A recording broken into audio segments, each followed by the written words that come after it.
पंच परमेष्टि भगवान की, आचार्य श्री गुरुवर कुंद कुंद महाराज की जय। आचार्य श्री गुरुवर विद्यासागर महाराज की जय। परम पूज्य निर्यापक श्रवण मुनि श्री सुधा सागर जी महाराज की जय। जय।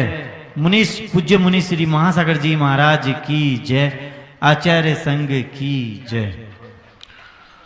कुछ दुख ऐसे होते हैं जो कोई दूसरा व्यक्ति हमारे दुख को मेट देता है।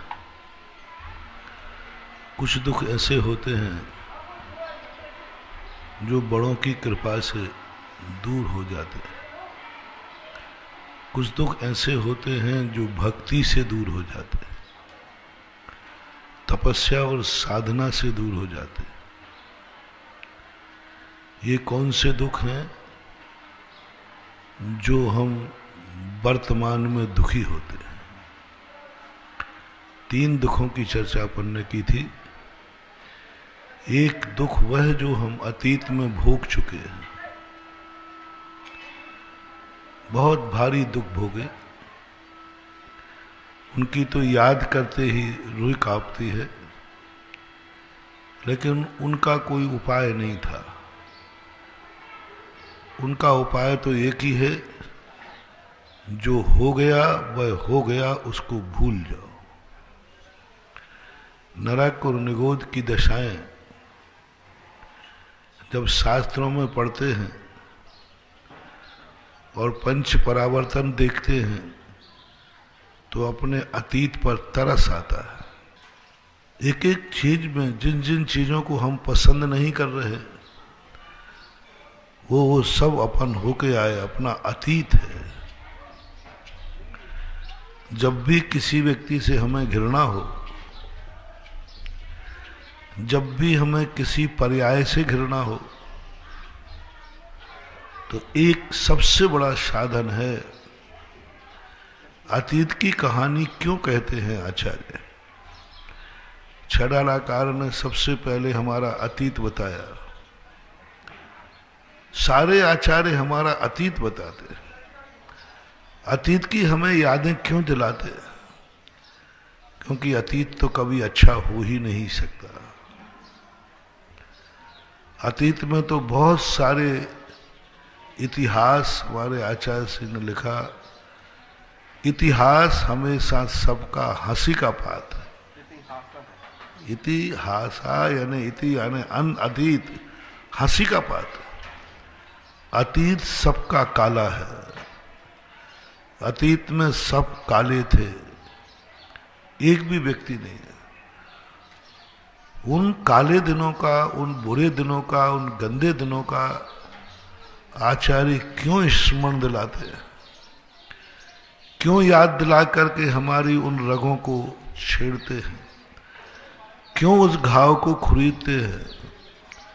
क्यों ये पंच परावर्तन बता करके हमारे लिए?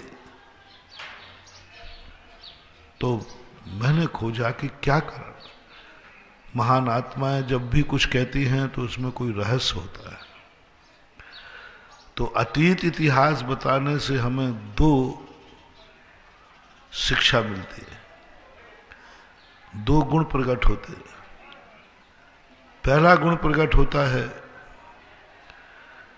कि जितने गंदे लोग हैं, जितने तुच्छ लोग हैं, पापी लोग हैं, गरीब, भिखारी, त्रियन, पशु, पक्षी, ये सब हमारे घृणा के पात्र हैं। हम इनको पास नहीं रखना चाहते, इनसे हम दूर भागते हैं। और कई बार तो हमें इतनी घृणा हो जाती है कि हम उनसे दूर नहीं भागते, उनको दूर भगाते हैं। उनसे दूर भागना तो फिर भी ठीक है, लेकिन कई बार ऐसा होता है कि हम तो भागते नहीं, उन्हीं को भगाते हैं। सांप घर में आ जाए तो तुम छोड़ देते हो कि सांप को भगाते हो? सांप को भगाएंगे डंडे मार के। कुत्ते बिल्ली सूकर घर में आए तो तुम भागते हो कि उनको भगाते हो? उनको। और कई बार भगाने का तरीका इतना निकृष्ट हो जाता है, इतना निकृष्ट हो जाता है कि भगवान भी कांप जाते हैं। उनको हटाने का तरीका इतना हो जाता है कि प्राण तक अपन ले लेते हैं, मार डालते, बुरी तरह उनको मारते। तो आचार्यों ने कहा कि देखो, तुम किसी को जो तुम्हें पर्याय पसंद नहीं है, तुम बस 1 मिनट ये देख लो, कल तुम भी वही थे। तुम्हारा ये पैतृक घर है, पूर्वजों की तरह तुम भी वही थे। वो आज जो कर रहा है, कल तुमने वही किया है। और ऐसा व्यवहार तुम्हारे साथ कर दिया जाता तो कैसा लगता। तो जब ये परिवर्तन का चिंतन आता है, किसी के प्रति भी द्वेष भाव की श्रृंखला खत्म हो जाती है, उसके प्रति घृणा भाव खत्म हो जाता है। अरे मैं यहां था, मैं भी तो चींटी था, मैं भी मकोड़ा था, मैं भी पेड़ था। पेड़ों के प्रति ऊपर जीना चढ़ रहा था कल परसों। कितने बेकार झाड़ियां लगी है, देखो कांटे वाली झाड़ियां है। तो ये कहता है इनको सब हटाते क्यों नहीं हो। तुरंत मेरे मन में भाव आया, अपन भी इन झाड़ियों में जन्म ले चुके हैं। यही विलायती बबूल बने अपन, विलायती बबूल। एक भी पर्याय अच्छी नहीं। और अपन भी इस जिंदगी को जीने के लिए यही सोचते थे कि कोई मुझे मारे नहीं, कोई मुझे काटे नहीं। ऐसा दया भाव प्रकट हो जाता, अनुकंपा भाव प्रकट हो। दूसरा कारण उन्होंने कहा, 2 कारण बता रहा, एक तीसरा कारण भी है, वो बताऊंगा। दूसरा कारण है, जिन जिन को तुम देख रहे हो, ये सब तुम्हारे किसी ना किसी भाव में तुम्हारे संबंधी थे, पूर्वज थे। ये किसी ना किसी भाव में तुम्हारे पूर्वज रहे हैं। जितने जीव निकलते हैं, व्यवहार राशि में प्रायः कुछ अपवाद को छोड़ करके 90% जितने जीव हैं, इन सबसे अपना कोई ना कोई संबंध रहा है। कभी ना कभी वो उनके साथ हम रहे, कहीं ना कहीं वो हमारे साथ रहे, और कहीं ना कहीं हमारे पूर्वज रहे। जब ये पूर्वज हैं तो पूर्वजों के साथ दुर्व्यवहार नहीं किया जाता। हर चीज में तुम अपना पूर्वज देखना।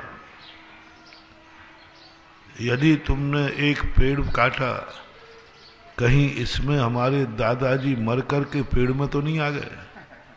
आ सकते, कोई बड़ी बात नहीं। किसी कुत्ते बिल्ली को डंडा मारो तो सावधान, इतने घरों में वो तुम्हारे घर में क्यों घुसा?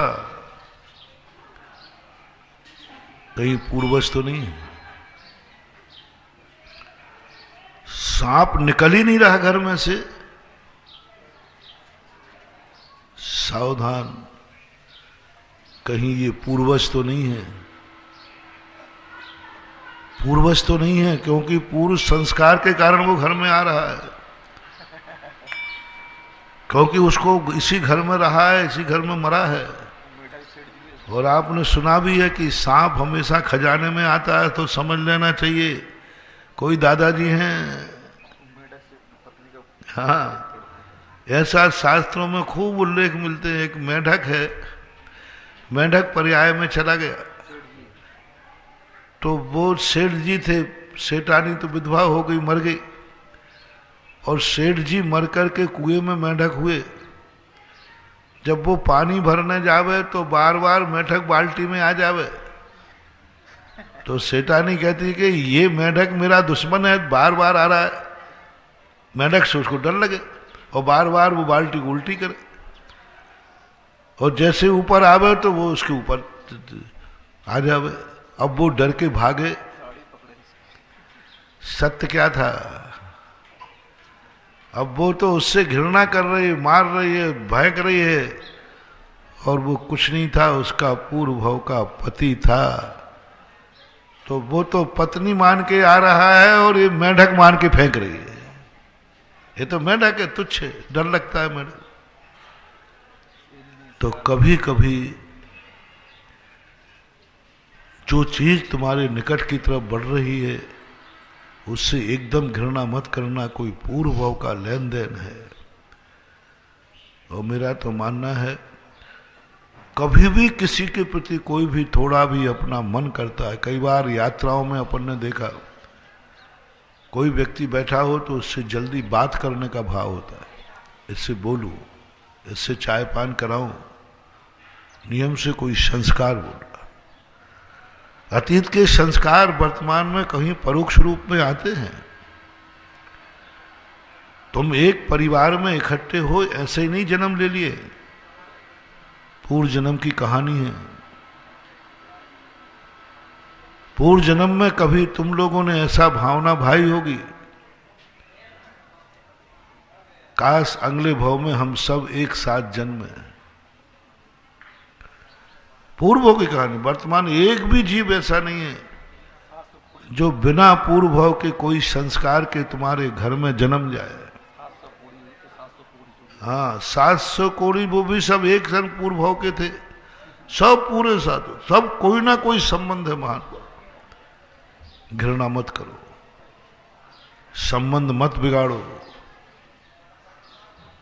क्योंकि ये जो संबंध बना है परिवार में भाई भाई का, ये भवांतरों की कमाई है, भवांतरों की तुम्हारी भावना है। वर्तमान में थोड़े थोड़े स्वार्थों के कारण मत बिगाड़ो, ये तुम्हारे पूर्वज हैं। और ऐसी स्थिति देखने में आती है। इसलिए जैनाचार्य ने कहा, कोई भी व्यक्ति है ये मेरी तरफ, मेरे मकान में क्यों आ रहा है, ये कुत्ता मेरे पास क्यों आया, मेरे घर में क्यों बार बार आता है, कोई ना कोई संसार की ऐसी विचित्र स्थितियां हैं, कौन कब कहां जन्म जाए कुछ नहीं कह सकते। पूज्यवर सुखचंद महाराज ने कहा, क्वा माने नाम संसारे, जंतु ब्रज विडंब के, यत्र प्राणी नृपो भूत्वा, भिष्टा मध्य कृमि भवेत। क्या बात। इसकी कहानी को कार्तिकेय अनुप्रेक्षाकार ने पूरी की, यहां तो मात इतनी दे दिया। इस कहानी को कार्तिक अनुप्रेक्षाकार ने अपने उसमें भावनाओं में संसार की विचित्रता, संसार का वर्णन बताते हुए कहा, कैसा व्यक्ति है। देखो तुम लोग एक दूसरे के लिए कितना सब कुछ करते हो, कोई बात नहीं, घृणा मत करो, लेकिन इतने रागी भी मत हो जाओ वर्तमान को कि तुम उसके लिए सब कुछ निछावर करके अपना धर्म भूल जाओ। ये धर्म भी तुम्हें जो संबंध मिला है, ये भी कोई पूर्व भाव की कमाई है। मरते समय तुमने मांगा होगा कि मुझे कुछ नहीं चाहिए, मुझे जैन कुल चाहिए, जिनेंद्र चाहिए, तब मिला है उनको, ऐसे ही नहीं मिल गया। कोई जन्म के संस्कार होते हैं। और जब कोई व्यक्ति ऐसी परिणति को जागता है तो ये सारी चीजें अपने ज्ञान में आती है कि सब कुछ हो सकता है, हमारा पूर्वज कहीं भी जन्म ले सकता है। समुद्रदत्त चरित में पूज्यवर ज्ञान सागर ने लिखा कि अपना ही पिता मरा हाथी दांत लेकर के, और हाथी बना और उसी को मार करके हाथी के दांत से उसने पलंग बनाया हो, उसका उपयोग कर रहा है। कैसी विचित्रता है बंधु, कुछ मत समझना कौन कहां हो जाता है। जो व्यक्ति तुम्हारे लिए इतना जोड़ के चला गया, राजगद्दी दे के गया, पूरा राज्य दे दिया, और तुम उसको भूल गए और उसी को मार करके हाथी दांत के तुमने पलंग बना दिया। होश में रहा करो। तुम किसके लिए कितना करोगे? वही व्यक्ति संसार की विचित्रता है। यानी जितने जीव संसार में हैं ये सब अपने लिए मरे हैं और अपन इनको मार रहे हैं। ये संसार में जितने जीव दिख गए हैं ये अपने लिए मरे हैं और अपन इनको मार रहे हैं। अपने निकट में पैदा हुए हैं, नियम से तुम्हारे लिए है, तुम उनको मार रहे हो। सांप आया है, वो तुम्हारे लिए कहीं मरा था, उसने तुम्हारे लिए जोड़ जोड़ करके सांप बन गया। तुम्हारे लिए जोड़ जोड़ करके सांप मरा। अपने लिए मर करके कोई पापी नहीं होता। 90% लोग अपनों के लिए पाप करते हैं। पेट के लिए ज्यादा पाप करने की जरूरत नहीं है। अपनी जिंदगी चलाने के लिए व्यक्ति ज्यादा पापी नहीं होता। पापी होता है अपनों की जिंदगी संभालने के लिए, अपने बेटों की, अपने परिवार की, उनके लिए टेंशन ज्यादा होता है। और आप कहते भी हो हमारी जिंदगी तो जैसी थी वो निकल गई महाराज, चिंता तो इन बच्चे बच्चियों की। उनके लिए करता है पाप, और वो पाप इतने निधत्त निकाचित होते हैं कि भोगना उनको पड़ता है। भोगना उनको पड़ता है। 90% लोगों ने जितने पाप किए अपने लिए नहीं किए, सब दूसरों के लिए करते हैं। 5-7 दिन पहले वो चोर की कथा सुनाई थी। उन्होंने पूछा भाई तू चोरी किस लिए करता है? तो बोले परिवार के लिए। और पूरा दृश्य तुम्हारे सामने रखा था। तू परिवार के लिए पापी हो रहा है, लेकिन परिवार तेरे पापों में बंटवारा करने वाला नहीं है। तू परिवार के लिए मर रहा है, यही परिवार तुझे कल मारेंगे। यही परिवार मारेंगे। और उस समय तुम्हारी जो स्थितियां बनेंगी कोई सुनने वाला नहीं होगा। तुम उन्हीं के लिए धन जोड़ के गए थे, थोड़ी सी पर्याय बदल के सांप बन के गए, तुम्हारा बेटा तुम्हें डंडा लेके खड़ा रहेगा। उसको नहीं समझ में आएगा क्या स्थिति अपने जीवन की बन रही है। क्या जीवन जो हमारे लिए मर रहा है हम उसी को मार रहे हैं। अपने अपने लोगों को ये व्यक्ति खा जाता है, ज्ञान नहीं रहता। एक सेठ था, बहुत बड़ा आदमी, बच्चों से उसे बड़ा प्यार था। उसका इकलौता बेटा था। उसने उसके लिए कहा मैं अपने बेटा को इतना अमीर बना के जाऊंगा। गल्ले का व्यापारी था और व्यापार करते करते, व्यापार में मायाचारी तो करनी पड़ती है, बिना मायाचारी के चलता नहीं। खूब गोदाम में भर गया, खूब अनाज के भंडार भर गया, खूब जमीन जायदाद सब कुछ कर गया, मर गया। मरने के बाद देखना जो तुम्हारी संपत्ति तुम छोड़ के जा रहे हो, जिसके लिए तुम मर रहे हो, वो ही तुम्हें मारेगा। सपेरे की मौत सांप से होती है। और तुम्हारी समाज में एक नियम है कि जब मरने के बाद तुम्हारे शरीर को आग तुम्हारा बेटा ही लगाता है। जिसने भी ये परंपरा चलाई होगी बहुत बड़ा धर्मात्मा ज्ञानी रहा होगा। जो तुम्हारा खून है, जिस शरीर से तुमने पैदा किया, इसी शरीर को आग लगाएगा। जिसको तुमने वसीयत दी है, पगड़ी बांधी है, वही तुम्हारा स्वाहा करेगा।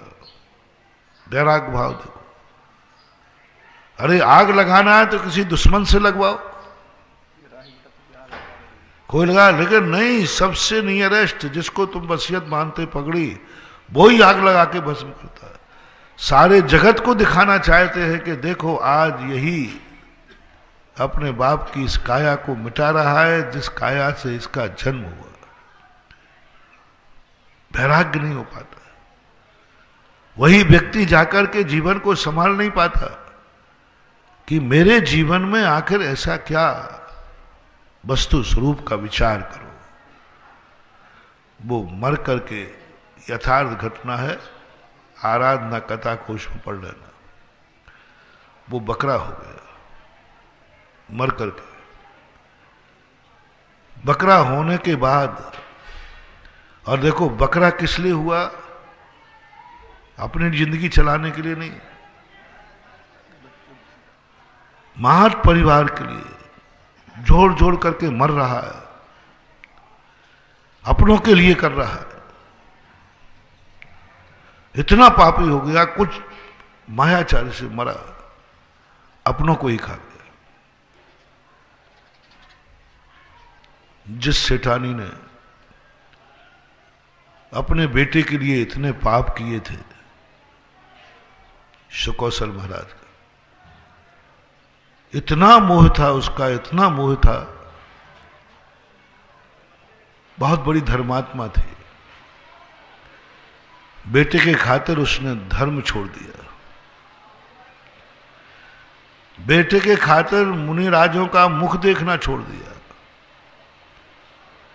क्योंकि एक दिन उसका निमित्त ज्ञानी ने बता दिया कि तेरा बेटा जिस दिन मुनिराज के दर्शन करेगा उसी दिन ये मुनि बन जाएगा।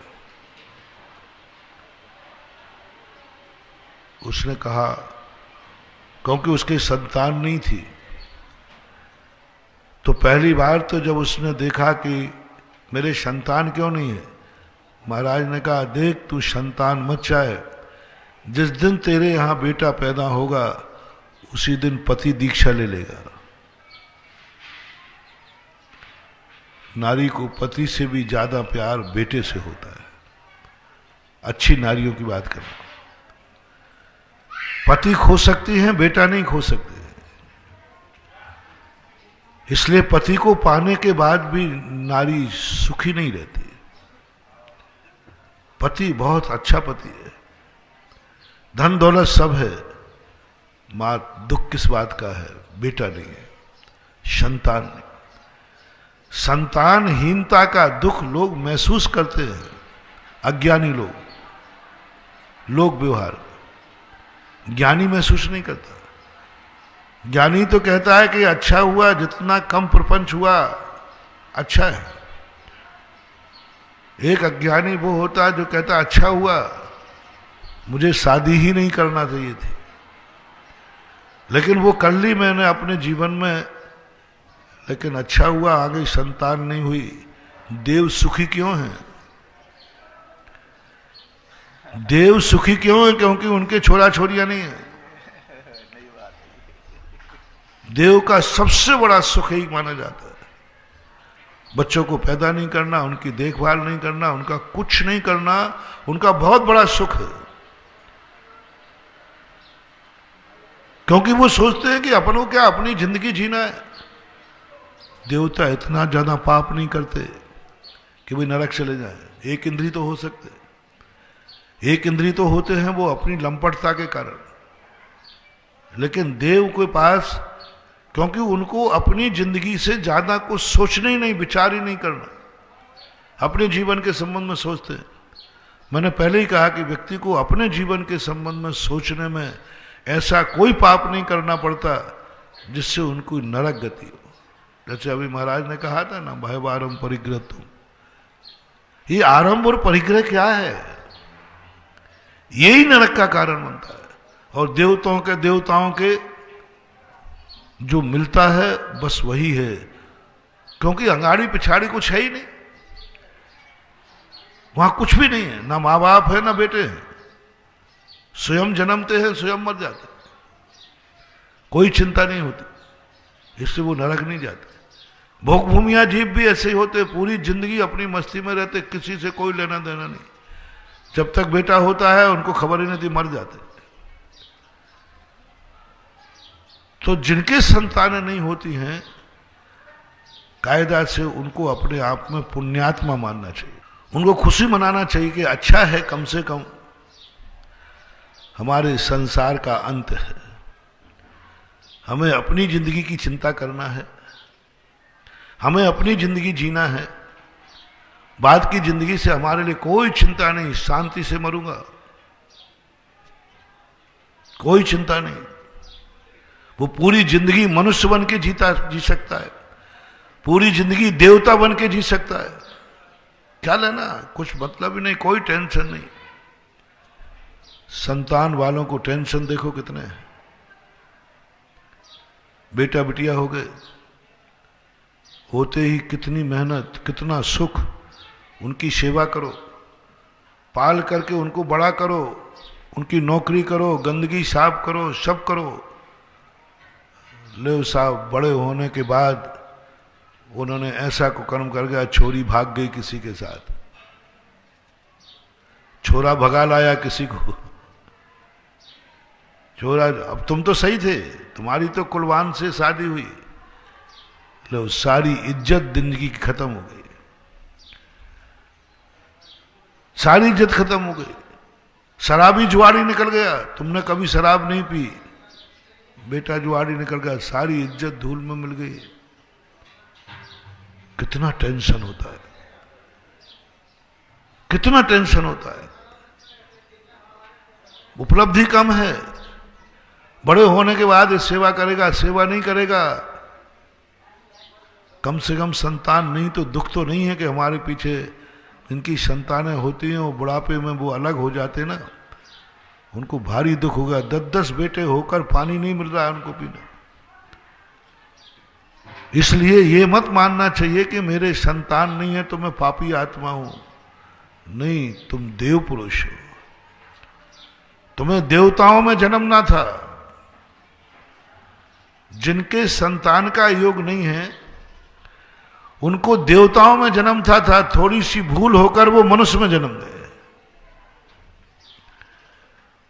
देवता में जन्मते क्योंकि देवताओं में ऐसा कर्म करके जाते हैं कि उनकी संतान नहीं होती, माँ बाप नहीं होते, कोई रिश्तेदार ज्यादा कुछ नहीं होते, दोनों होते हैं बस।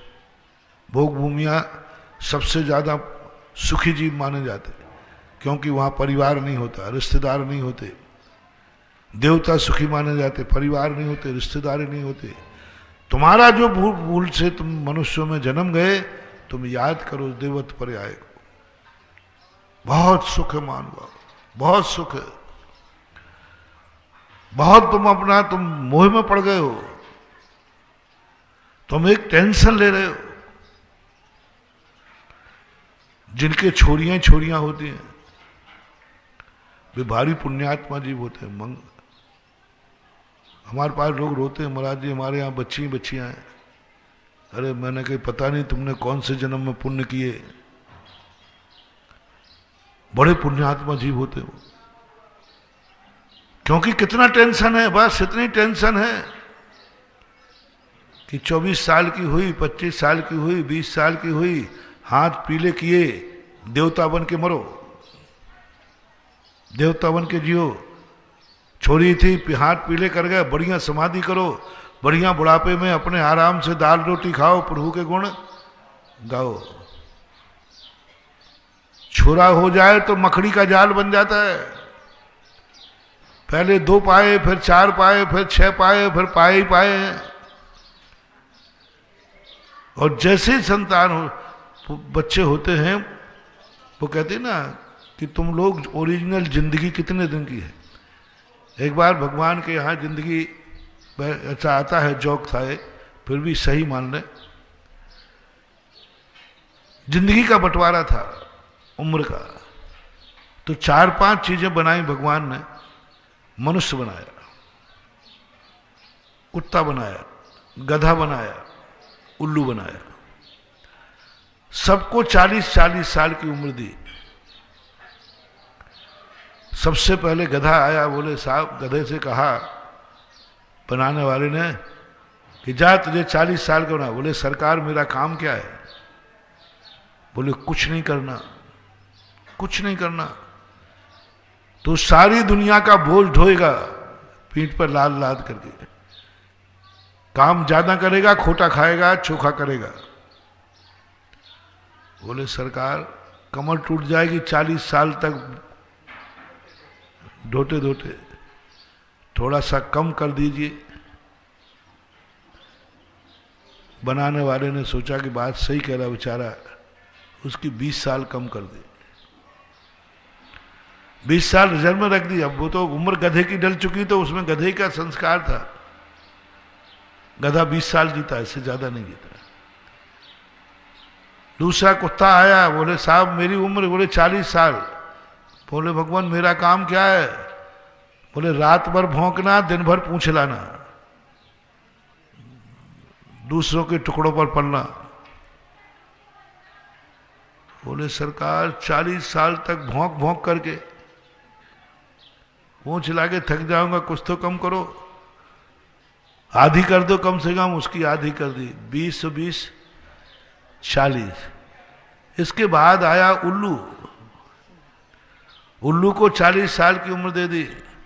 बोले साहब, बोले तुझे दिन में नहीं दिखेगा, रात में दिखेगा। दिन में तू दूसरों को सताएगा, दिन में तुझे तो कोई सताएंगे, रात में तू दूसरों को सताएगा तुझे। बोले साहब दिन में अंधा बन बन के 40 साल बहुत हो जाएंगे, कम करो। बोले ठीक है, उसकी 20 कम कर दे। तीनों चले गए। अब आया मनुष्य। मनुष्य कहा कि साहब मेरे लिए उम्र कितनी? बोले 40 साल। बोले काम क्या है? अरे बढ़िया आराम से जी, दुनिया में जी सब कुछ कर सकता है। बोले सरकार उम्र 40। बोले बस इतनी छोटी सी उम्र और मनुष्य पर आए इतना सुख? बोले सरकार ये तो कम उम्र, बहुत कम है। बोले 40 साल कम है? बोले साहब 40 साल क्या, अभी आजकल तो शादियां भी 35 के बाद होती है। हाँ 30-35 के बाद अब 2-5 साल ही जिंदा रहेंगे। देखो भाई मेरे पास तो और कुछ नहीं है। बोले एक गधे की उम्र रखी है, लेकिन वो तुम उम्र दे दूंगा तो तुम्हें गधे जैसा काम करना पड़ेगा। बोले सरकार चलेगा, आप तो बढ़ा दो। तो 40 साल की उम्र में 20 साल की मिल गई उसको। किसकी? बोले सरकार और कोई किसी की पड़ी हो तो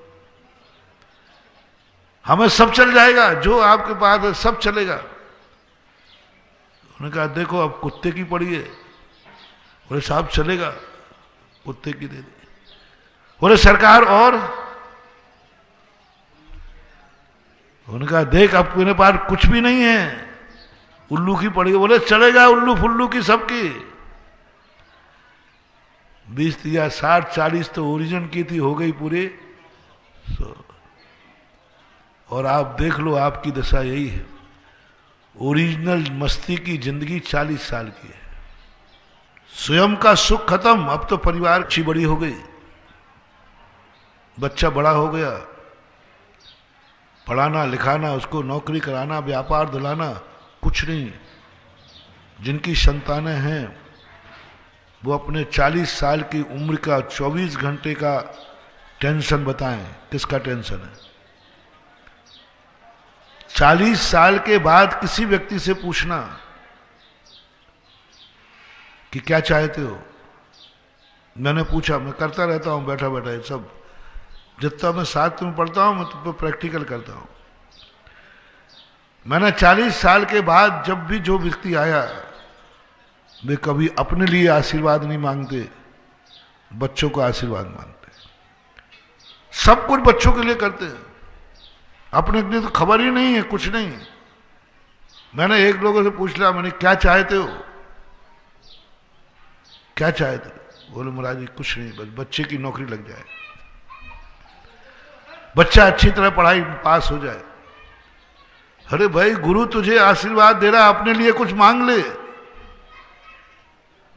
40 साल के जिन जिन की उम्र हो गई हो और जिनके बच्चे हों, वो सारे लोग आज 1 मिनट को कल्पना करें कि तुम्हारा गुरु तुम्हें वरदान देने के लिए खड़ा हुआ है, भगवान तुम्हें वरदान देने के लिए तैयार है, और कहें मांग लो क्या मांगना है। बेटा है अभी, बच्ची है अभी, और तुम होगी। मियाँ बीवी सलाह करो, कितने % लोग बच्चों का आशीर्वाद मांगेंगे और कितने % कहेंगे महाराज बच्चे जाएं बाहर में, हमें तो आप दो आशीर्वाद कि हम मियाँ बीवी ठीक रहें। और एक वरदान मांग सकते हो, या तो बच्चे का जीवन सुखी बना लो या तुम अपना बना लो, या तो बच्ची सुखी का आशीर्वाद ले लो या तुम सुखी का ले लो। क्या लोगे? एक ले सकते, इतनी पुण्य दुआ, एक सुखी कर सकता हूं। आपको क्या विश्वास है कितने % लोग अपने को सुखी करने का आशीर्वाद लेंगे और कितने % बच्चे को सुखी करने का आशीर्वाद लेंगे? शेयर करें आप लोग। 90% क्या 95% यही कहेंगे महाराज हमारी जिंदगी तो जो थी सो गुजारना, बस ये बच्चे सुखी रहें। तुम्हारे में ही नहीं, ये त्रियंचों में भी संस्कार है। शेर ने एक बच्चे को पकड़ लिया, भक्तांबर पाठ में आया ना, प्रीत्यात्म वीर मविचार मृगी मृगेंद्रम ना भेति किम निज शिशो परिपालनार्थ। बच्चे को पकड़ लिया, बच्चे के लिए कहती है मां जाकर शेर से, हे सिंहराज मुझे खा लो, मुझे मार डालो, मेरे जीते जी मेरे बच्चे को मत खा लो। मरने को तैयार, त्रियंचनी मरने को तैयार है। शेर से कहती है मुझे मार डाल, मुझे खा ले, लेकिन मेरे बच्चे को मत मार। बिना विचारे शेर के सामने कूद जाती है। नाभेति किम निज शिशो परिपालनार्थम, अपनी संतान के लिए। क्या है ये जिंदगी? स्वयं खत्म हो गए 40 साल के बाद। तुम जीते हुए भी अपने आप को वरदान तुम्हें गुरु देने खड़े हैं, तुम कहते नहीं महाराज बेटे को दे दो, ये सुखी रहे, बस यही मेरा सुख है, ये सुखी रहे, बस इनका जीवन अच्छा निकल जाए, बस कुछ चिंता नहीं। हर व्यक्ति को मैंने कम से कम नहीं तो 10-20 लोगों पर इस पर प्रैक्टिकल किया, कई बार प्रैक्टिकल किया। बोलो क्या चाहते हो? एक व्यक्ति से मैंने कहा शांति धारा में उसके सब परिवार को कोरोना था, बेटा बिटिया को था, उनको खुद का था। तो मैंने कहा भाई एक को किसी को ठीक कर सकता हूं, मैंने यूं करें एक को कोई ठीक हो जाएगा, एक का नाम बताओ तुम जिसको ठीक करना चाहो। उसने बेटे का नाम ले लिया। मैंने कहा तुम सीरियस हो, तुम्हारी उम्र ज्यादा है? बोले महाराज अब हमें तो अब आप नहीं बचा सकते, आपने कह दिया कि एक को बचाएंगे, तो एक को बचाना है तो बेटे को बचाओ, मैं मरने को तैयार हूं।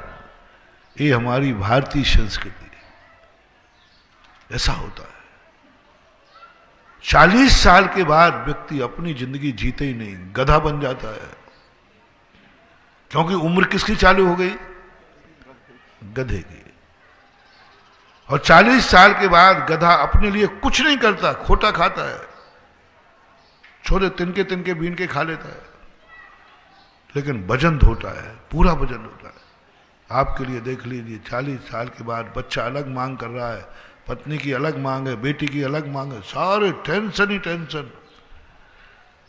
और ये गधे की उम्र कब तक चलती है? 40 और 20 60 साल के बाद फिर तुम्हारा भार कम हो जाता है, क्योंकि बेटी निपट चुकती है, पराए घर चलेगा, और बेटा अब तुमसे कोई मतलब नहीं है, उसके लिए मम्मी दूसरी मम्मी चली गई तो पत्नी आ गई, पापा चले गए ससुराल, पापा जी आ गए, दूसरे मम्मी पापा आ गए, उसको उस घर से मतलब है। 40 साल के बाद जैसे तुम्हारा बेटा बेटी बहू आती है तो 90% लोग ससुराल के पक्ष में हो जाते हैं। मुझे इसलिए मालूम है कि आपके पास 2 नंबर का 1 लाख रुपया है। शादी होने के बाद उस 2 नंबर के पैसे को मम्मी पापा के पास रखोगे कि मम्मी जी और पापा जी के पास रखोगे? झूठ बोले कौआ काटे।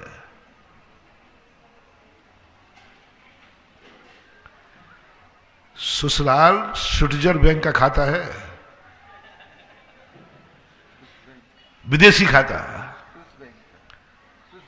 स्विस बैंक का होता है। ससुराल स्विस बैंक का खाता है, विदेशी खाता। देशी तो घर का है, माँ बाप है, वो विदेशी खाता कहलाता है।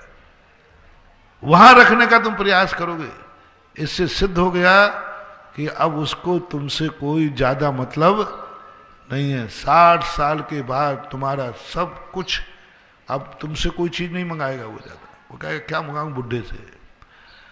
अब उम्र किसकी चालू हो गई? भाव भाव चिल्लाते रहते। ये भी सही है, ये भी मैंने प्रैक्टिकल किया। लोगों ने आकर के मेरे से कहा, महाराज जी आजकल ये छोरे चलते नहीं, हमें तो कुत्ता समझते, कुत्ता। अब बूढ़ी माता है मेरे सभी कहते ये तो कुत्ता समझता है मुझे। मैं कुछ भी भौंकता रहूं, कुछ भी कहता रहा हूं, ये सुनते ही नहीं। और 60 साल के बाद फिर ज्यादा तुम भौंकते ना तो वो बेटा कहता पापा आप चुप रहो, मती सटेगी तो चुप रहो। 20 साल, 60 से 20 साल के व्यक्ति में आप देख लेना, कहीं ना कहीं तुम्हें एक बार टाइटल जरूर कोई देगा, कुत्ता भौंक रहा है। मुंह से नहीं बोलेगा,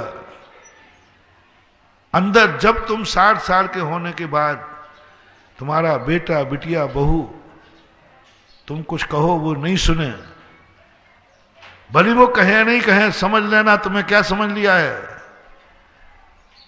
हर व्यक्ति की जिंदगी में आता है, क्योंकि उम्र किसकी है? कुत्ते की है। टुकड़ा डाल दिया, चुप रहे, खा ले भोजन, सो जाओ। कुत्ते को टुकड़ा डाल दिया, बस 60 से 80 के बीच में बस वही है। कोई को तुम्हारी जरूरत नहीं है, किसी काम के तुम नहीं हो, कोई लेना देना नहीं पूरे परिवार को। वो तो लोक लाज है, जिंदा हो इसलिए तुम्हारे लिए कुछ वो करते रहते। 80 साल के बाद व्यक्ति इंद्रियां शिथिल हो जाती, आंखों से दिखता नहीं है, दिन भर सोता है, रात भर जागता है। बुढ़े लोगों को देखना आप, ये दिन में सोते हैं। थोड़ा शेयर करो ना, बुढ़ों को रात में नींद नहीं आती, ज्यादातर नींद नहीं आती, सबको परेशान करते। उठ जाएंगे 4 बजे से 3 बजे, नींद ही नहीं आ रही। क्योंकि ओरिजिनल उम्र किसकी है? उल्लू क्या करता है? दिन में सोता है और रात में जागता है। 100 साल की उम्र का बंटवारा है। क्या है तुम्हारी जिंदगी? 40 साल का उम्र में जो कुछ तुम्हें करना है वही सब कुछ तुम्हारी जिंदगी का पजा है। उसके बाद व्यक्ति अपने लिए कुछ नहीं करता।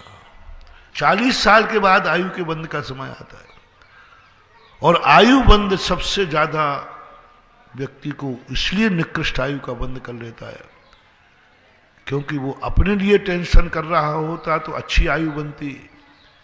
ये तो टेंशन में है, गधा के रूप में है। ये तो टेंशन है, अपने लिए नहीं दुनिया के लिए कर रहा है। अब देख लिए तुम जो कुछ भी कर रहे हो, लेकिन वे तुम्हारे काम आने वाले नहीं हैं, वो तुम्हारे जीवन में काम आने वाले नहीं। जो बात मैं सुना रहा था वह सुकौशल महाराज का, मां मर गई उसी बेटे के लिए, धर्म छोड़ा, कर्म छोड़ा, और अंत में उसी बेटे को खा गई, उसी बेटे को खा लिया। जिस बकरे की बात मैं कह रहा था, क्या था उसकी जिंदगी का, इतना सा था, बकरा बन गया उसका पिता मर करके। जिनके लिए तुम जोड़ के रख रहे, सुनो कान खोल करके, जिनके लिए तुम समर्थ हो, मैं गरीबों को नहीं बोल रहा हूं, जिनके पास समर्थ हैं, वे मात इसलिए कि बेटे बच्चों के खातिर धर्म नहीं कर पा रहे, दान नहीं कर पा रहे, उनकी दशा बता रहा हूं। आज जिनके लिए तुम धर्म छोड़ रहे हो, जिनके लिए तुम सब कुछ छोड़ रहे हो, वो तुम्हारी क्या दशा करेंगे। बकरा बन गया, अनाज का व्यापारी था, महीने 2 महीने वो तो बड़ा दुखी था, उसके बाप ने उसके लिए क्या नहीं किया था। उसने जाकर के 5-6 महीने तक दुकान नहीं खोली, 8 महीने जो भी बकरे की उम्र होती है गर्भ की। साल भर बाद जब देखा बकरा, वो पिता उसी गांव में नगर में मर गया, बकरा हुआ। पूर्व संस्कार के बस उसको भूख लगी, तो उसने कहा कि चलो कहीं खाने क्यों जाऊं, हमारे घर में तो बहुत है, बेटे को हम बहुत छोड़ के आए। उसने पहले ही दिन अनाज की ढेरी लगी थी और अनाज की ढेरी में जाकर के ऐसा कहा, अपनी तो माल है, अपनी तो माल है, अपनी तो माल है, अपनी तो कमा के रखाए थे, उसको क्या डरता है। और जाके खाना लगा। उसका बेटे ने उठाया डंडा, ऐसे जोर से मारा, बकरे मेरे बाप ने कमा करके रखा है और तू खा रहा है। मेरे बाप कमा के गए, ये बाप की कमाई है मेरी, ये अनाज सब बाप का कमाया हुआ है। और उसने बहुत जोर से, अब बाप की कमाई को बकरा खावे तो तुम सहन कैसे कर पाओगे। और उसने जोर से मारा, कब बकरे की कमर टूट गई। बकरा कहता है ये क्या बात, मेरा बेटे बकरे को जाति स्मरण हुआ, ये सब कुछ मैंने जोड़ा, सब कुछ मैंने जोड़ा, सब मैंने कमाया, आज मैं मुट्ठी भर दाने खा के आया। ये संसार कैसा है, कैसे संसार की दशा है। लेकिन वो तो पे करने लगा। उसी समय एक महाराज आहार चर्या के लिए निकले हुए थे, आहार करके लौट रहे थे। उन्होंने देखा कि ये बालक इस बकरे को इतनी निर्दयता से मारा। तुरंत अवध ज्ञानी महाराज थे, उन्होंने समझा, तुरंत बकरे के पास पहुंचे, बोले हे जीव, देख लिया संसार, ये सब तूने कमा कमा करके मायाचारी करके पाप किया। तुमने इसी बेटे के लिए पाप किया, इसी परिवार के लिए पाप किया, इसी के लिए तूने सब कुछ किया। उसी के परिणाम तुझे नरक आयु मिली, नरक आयु में पड़ा, मायाचारी करके कमा कमा के कया। और आज तू उसी के दाने भर खाने आया, वो ही मारने को तैयार हो गया और तेरी कमर तोड़ दी। बकरा रो पड़ा। महाराज ने संबोधन किया, उसको समझाया। उधर बेटे की तरफ देखकर मुस्कुराए, बोले हे भोले प्राणी, ये क्या किया तूने, ये क्या किया। यही तेरा बाप है जिसने ये सब जोड़ के रखा था। बोले महाराज क्या बोल रहे हो। बोले हाँ, यही तेरा पिता जिसके तू रो रहा है, जिसको दुनिया को सुनाता है ये सब मेरे बाप मुझे छोड़ गए। आज तूने उसी बाप की कमर तोड़ दी, एक मुट्ठी भर दाने के लिए। बंधु, दो बातें यहां शिक्षा में लेना। जब भी कोई जीव तुम्हारी रखी हुई वस्तु खाने आए तो डंडा मत मारना, शायद वो तुम्हारा दादा हो सकता है। अपना प्रसंग यही चला था ना। किसी वस्तुओं को देख करके एकदम मारने मत पहुंचा करो। कोई कुत्ता तुम्हारे घर में आया है, डंडे मत मारो, शायद बाप आया हो, दादा आया हो। पूर्व संस्कार के कारण आता है। एक सांप तुम्हारे घर में घुस रहा है, मारो मत एकदम, शायद तुम्हारा पूर्वज जो तुम्हें धन जोड़ जोड़ के रख गया, उसी धन को देखने के लिए आया हो और तुम सांप को निपटा देते हो सकता है पूर्वज हो। और मैंने पहले ही कहा, सांप उसी घर में घुसते हैं जिस घर में पूर्व भाव का संबंध होता है। जानवर भी उसी घर में खाने की याद सोचते हैं जिस घर में पूर्व भाव का संस्कार होता है। उसको हजारों ढेरियां लगी थी, उसी ढेरी को खाने का भाव क्यों आया? क्योंकि उस ढेरी से उसका संबंध था, परिवार था। महाराज ने जब उसको संबोधन किया, समझाया, तब बेटा कहता है, महाराज ये है संसार, मैंने अपने बाप की कमर तोड़ दी जो मर गया मेरे लिए, आज मैंने उसी को मार डाला। जो मेरे लिए मरकर बकरा हुआ, मेरे खातिर हुआ, आज मैंने उसी को मारा, धिक्कार है। दुकान खुली थी, सब कुछ रखा था। बेटे ने कहा, महाराज अब मैं इस संसार में नहीं रहूंगा। बेटा खुली हुई दुकान छोड़, अकेला बेटा था, शादी उसकी हुई नहीं थी, बाप अकाल में मर गया था। बेटा महाराज के साथ चला गया। जो गोदाम में जो भर के गए थे वो दुकान खुली की खुली रह गई। तुमने किसके लिए जोड़ा था? जिसके लिए जोड़ा है, कान खोल के सुनो, वही तुम्हारा एक दिन कमर तोड़ेगा। जिसके लिए तुम मर रहे हो वही तुम्हें एक दिन मारेगा। संसार की यह विचित्रता है, जिसके लिए तुम मर रहे हो वो मारेगा, मारेगा नियम से, क्योंकि सब भूल जाएंगे। दूसरी बात, जिसको तुम जोड़ करके पाप कर रहे हो, लो साहब वो वैराग होकर के दीक्षा ले गया, दुकान खुली की खुली रह गई, सारी दुनिया ने लूट ली, सारी दुनिया ने लूट ली। बेटे ने कहा, ऐसा क्या मतलब है? बाप ने गलती की, चला गया। दूसरा, आपके जीवन में जो तुमने किया है उसका स्वयं अपनी जिंदगी को समझने का प्रयास करो कि तुम जो कुछ कर रहे हो इसका फल तुम्हें भोगना पड़ेगा। इस दुख से तुम दुखी हो जाओगे, भविष्य तुम्हारा दुखी है।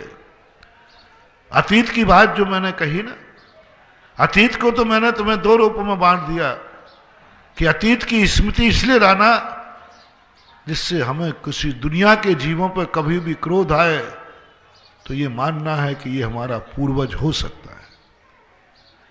डंडा उठाते समय सावधान, मेरा प्रवचन याद रखना, मेरा प्रवचन याद है। दो तरीके थे। पहला तो मैंने क्या बताया कि कल मैं भी इसी में था। दूसरा क्या बताया, जिसको मैं मार रहा हूं हो सकता है या मेरा पूर्वज हो। तीसरी बात धर्म की कहता हूं संक्षेप में, जिसको तुम मारने जा रहे हो, शास्त्रों में ये बात भी कही, शुद्ध निश्चय नय की बात आई, शब्बे शुद्धा हूं शुद्ध नया, सभी भगवान हैं, सभी भावी भगवान हैं। जिसको तुम मार रहे हो तुरंत देखो ये भावी भगवान है, तुमसे पहले भी भगवान बन सकता है। चीटी पर पैर रखते हुए हर संप्रदाय ने आपके लिए ये कहा।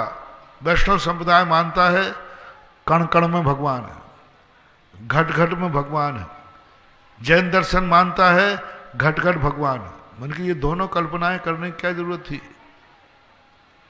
किसी चीज को मारो मत, घट घट में भगवान है। अहिंसा का सबसे बड़ा सूत्र की सिद्धि। तुम वैसे अहिंसक नहीं बनोगे, लेकिन तुम इतने निकृष्ट नहीं हो कि भगवान को मार दोगे। तुमने कहा तुम देखो घट घट में भगवान है, जिसे मार रहे हो इसमें भगवान है। जैनियों के लिए कहा तुम देखो भावी भगवान है। एक चीटी पर पैर रखने के पहले सोचो कल ये भगवान हमसे पहले भगवान बन सकते हैं। भावी भगवान का हमें पता हो, हम कभी उसको पैर से कुचलेंगे नहीं, हम उसे काटेंगे नहीं, मारेंगे नहीं। भावी भगवान है, हम कैसे दुख दे दें? ये तीन दशाओं का चिंतन करने के लिए आचार्यों ने हमें अतीत का स्मरण कराया, इस सारी दुनिया का दर्शन कराया जहां से हम होके आए, क्योंकि हम इतने स्वार्थी हैं कि जहां से होके हम आते हैं हम उसे भूल जाते हैं, जिनके साथ हम रहते हैं हम भूल जाते हैं।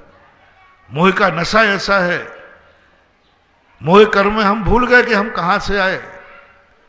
तो जिनवाणी याद दिलाती है कि थोड़ा, ज्यादा समय नहीं, थोड़ा शास्त्रों में उस शास्त्र को जरूर पढ़ना। आप लोग कितना भी आप ज्ञान प्राप्त कर लें, जिसमें तुम्हारे अतीत की कहानी लिखी हो और संसार की कहानी लिखी हो, दो बात है।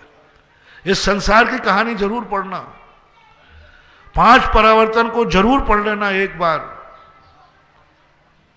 तुम बहुत कुछ धर्मात्मा बन जाओगे। 5 परावर्तन को जरूर पढ़ना। इस संसार का स्वरूप क्या है, और इस संसार के स्वरूप में तुम्हें ये 3 बातें देखने को मिलेंगी, और तुम अपने आप इस संसार से प्रेम करने लग जाओगे। जैसे तुम्हें पता चले कि ये मेरा पूर्वज है, बोलो उसके प्रति राग भाव जागेगा कि देश भाव जागेगा? राग भाव। तुम सृष्टि को देखो, सब ये तुम्हारे पूर्वज हैं, एक एक चीज पूर्वज है, एक एक चीज पूर्वज है। लोग कहते पितृदोष, पितृदोष का अर्थ कुछ नहीं बंधुओं, सारी सृष्टि में जो कुछ भी तुम्हारा है सब पूर्वज हैं। इनके प्रति तुम्हारा मैत्री भाव आ जाए, क्योंकि ये सब मेरे पूर्वज हैं, आपके अंदर करुणा दया जाग जाएगी। इसलिए अतीत का स्मरण, आचार्यों ने जो मैंने प्रवचन के प्रारंभ में कहा था कि अतीत की शास्त्रों में इसलिए कहानी कही जाती है कि हमारे द्वारा कहीं ऐसा ना हो जाए कि मेरे बाप की ही कमर तोड़ दी जाए, और तुम्हारे लिए कम से कम इतना बैराग आ जाए कि जिनके लिए मैं जोड़ जोड़ के मर रहा हूं, कल यही मेरी कमर तोड़ देंगे। कोई मीत नहीं होने वाला, जो तुम कर लोगे वही। जैसे महाराज ने अभी एक कहानी सुनाई थी, सब्जी बेचकर मंदिर बनाया।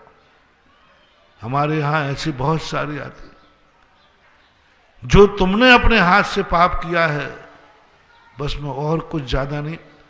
मैंने कहा था ना कि मैं धर्म की बातें नहीं करता हूं, मैं तो तुम्हें गर्त से बचाने की बात कर रहा हूं।